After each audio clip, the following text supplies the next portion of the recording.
how to plan a day trip in the mountains. Recently, my family members came in from Michigan and we went up to the top of Rocky Mountain National Park to the Alpine Center, and we noticed people that were from all over the world and how they were dressed and not dressed right for the occasion. So this is just a little how-to for anybody that's not local to a mountainous area, and hopefully you can get some tips from this. Before you leave, you always want to check the weather. It's extremely important. Even though the weather up in the mountains can change rapidly, it's good to know what's coming in and what you can be expecting throughout the day. We actually went up. We knew it was going to start thunderstorming near Estes Park later on in the afternoon, so we got up early. It was beautiful for the first about 5-6 hours, and by the time we started coming down the other side going into Estes Park, it was raining. So we prepared our trip and perfectly planned it perfectly to customize it for our day.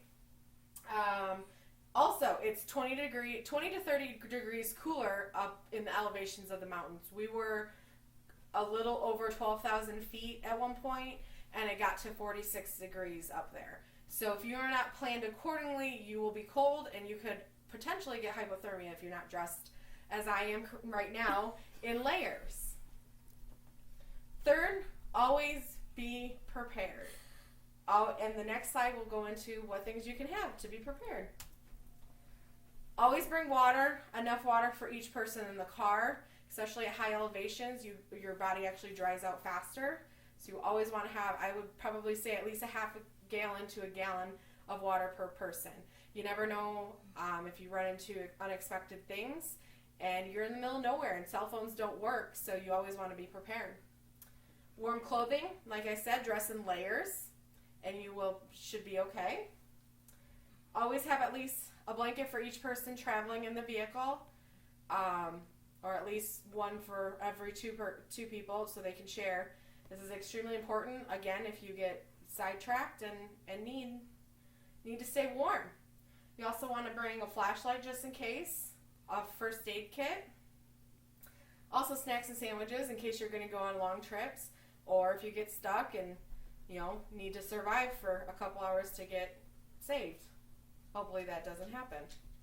Binoculars for seeing wildlife. We actually forgot our binoculars, and we got to see a herd of elk. Luckily they came out of the clearing so we could see them up close, but it would have been nice to have binoculars.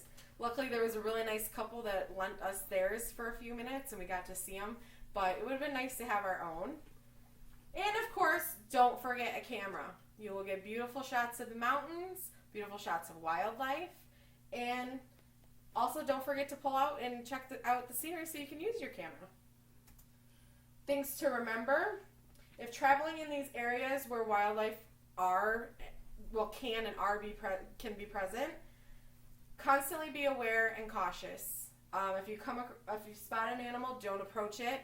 These are wild animals and will attack if they have babies. They hide their babies, and if they're close and you don't know it, they can attack you, and they will. Remember, these are parks, not zoos. Most people forget that and feel like they can get close or they're like their home animals, and they're not. They are wild and they will hurt you. Last but not least, have fun and enjoy.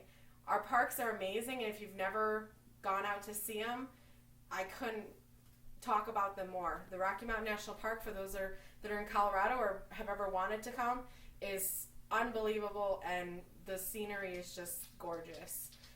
Some of the best in the world. I also suggest, since I lived in Wyoming, Yellowstone National Park. It's also amazing. Our national forests are awesome.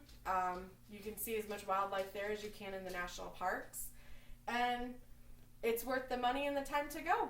So I hope you enjoyed my presentation and my speech, and enjoy our national parks.